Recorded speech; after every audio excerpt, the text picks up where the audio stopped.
Let me introduce you to my favorite book boyfriends, romantasy edition. Possible spoilers if you haven't read any of these books yet, just be forewarned. Starting off with the man of the hour, Mr. Xaden Ryerson. He just gets better and better each book. Xaden kind of starts out a little bit dark and mysterious. He's kind of difficult to figure out, doesn't let Violet in right away. He might be a little morally gray from time to time, but he's fiercely loyal to those that he loves. He pushes Violet to make her a better version of herself, and he always supports her, so 10 out of 10. Another very obvious one, Mr. Rhysand. In the first ACOTAR book, I remember him coming on the scene and me just thinking like, who is this guy? Get him away, like, ew. But once you get into Mist and Fury, everything changes. If you gave up after the first ACOTAR, do not fear. It gets better. It gets so much better. He's super supportive of Feyre. He always pushes her to be better. He helps her learn how to read. So I think part of why he's so likable in this book and in Wings and Ruin is because we have access to his thoughts through their bond. In Silver Flames, he's actually pretty terrifying. I love him. He's a king. Continuing with the Bat Boys is Mr. Cassian. He is like a pit bull, I would say. He looks so tough and brutish on the outside, but is just like the biggest softie,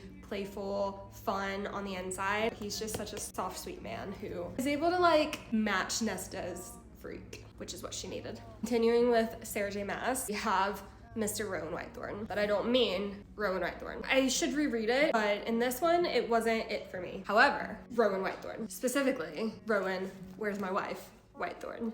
He could not get any better than in this book. This is peak male main character writing right here. He is so loyal to her. He is always on her team. He always champions her, and he goes after her time and time again. He is a 10 out of 10. If this video gets any views, I know that this is gonna ruffle some feathers because I love Cale. I love this man. I loved him in Crown of Midnight. I love him now, and I'm so thankful that he got his redemption story because I just feel like he really deserved it. He is a character who sees the world through a black and white filter. He has had to go through his belief system and deconstruct what he knows to be true because the world isn't what he thought it would be. And this is a man who went after Fleetfoot, okay? Never forget, he went after the dog, and I think that that speaks volumes of a man's character. I will always love Cale. This is not romantasy, and this is actually the only male main character not written by a woman. And I'm not finished with the series yet, so if something changes or something bad happens, don't tell me. But Mr. Ellen Venture. I just think he is the gem of a man. I love he and Ben's commitment to each other.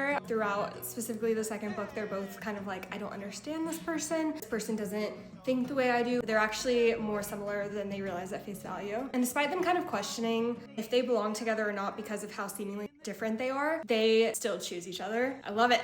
I love a steadfast man. Brandon Sanderson, you did a great job with him. I'm running out of time, but I actually have so many more recommendations. So like for part 2.